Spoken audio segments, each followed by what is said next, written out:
क्या मोदी सरकार ने बिना कुछ सोचे समझे जम्मू कश्मीर से धारा 370 हटाने का निर्णय लिया था? नहीं, ऐसा नहीं है।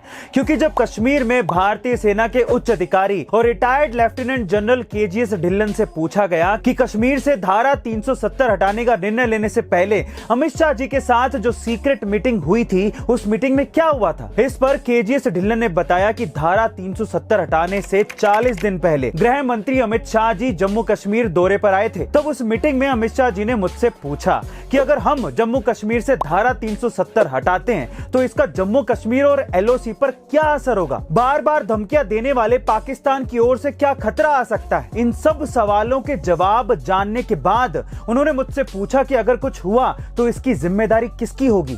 इस पर मैंने कहा कि मैं आपको आश्वासन देता हूं कि जम्मू कश्मीर में कुछ भी गलत नहीं होगा। अगर इतिहास लिखना है तो पहले इतिहास बनाना पड़ता है। और इतना सब कुछ होने के बाद ही जम्मू कश्मीर से धारा 370 हटाने का निर्णय लिया गया था।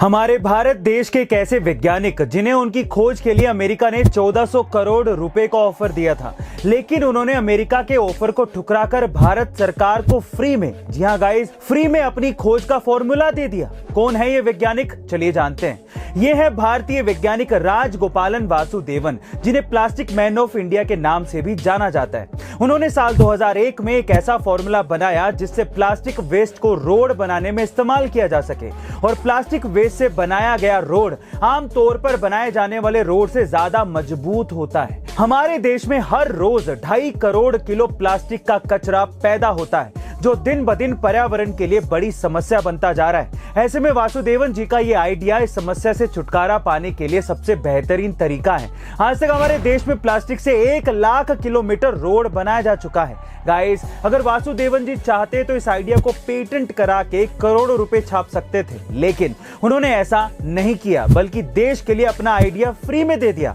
और आज भारत में ही नहीं बल्कि अलग अलग देशों में इसी आइडिया से रोड बनाए जा रहे हैं।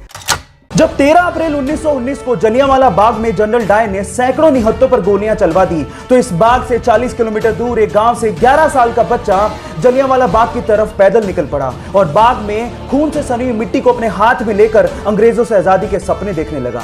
ये मिट्टी लेकर जब वो घर पहुंचा तो उसने पिताजी को कहा कि पिताजी आप कहां जा रहे हैं। तो पिताजी ने जवाब दिया कि मैं आम की गुठलियां बोऊंगा जिससे पेड़ लगेगा और बहुत सारे आम मिलेंगे। तो जानते हो उस बच्चे ने क्या कहा? उस 11 साल के बच्चे ने कहा कि मैं भी इस खेत में बंदूक बोना चाहता हूं जिससे मुझे बहुत सारी बंदूकें मिलें और मैं अपने देश को आजादी दिला सकूं। इस क्रांतिकारी विचार को रखने वाले का नाम है शहीद भगत सिंह, जो हमारे लिए, इस देश के लिए हंसते हंसते ये कहकर फांसी पर चढ़ गए, सरफरोशी की तमन्ना अब हमारे दिल में है, देखना है जोर कितना बाजुए कातिल में है, बाजुए कातिल में है।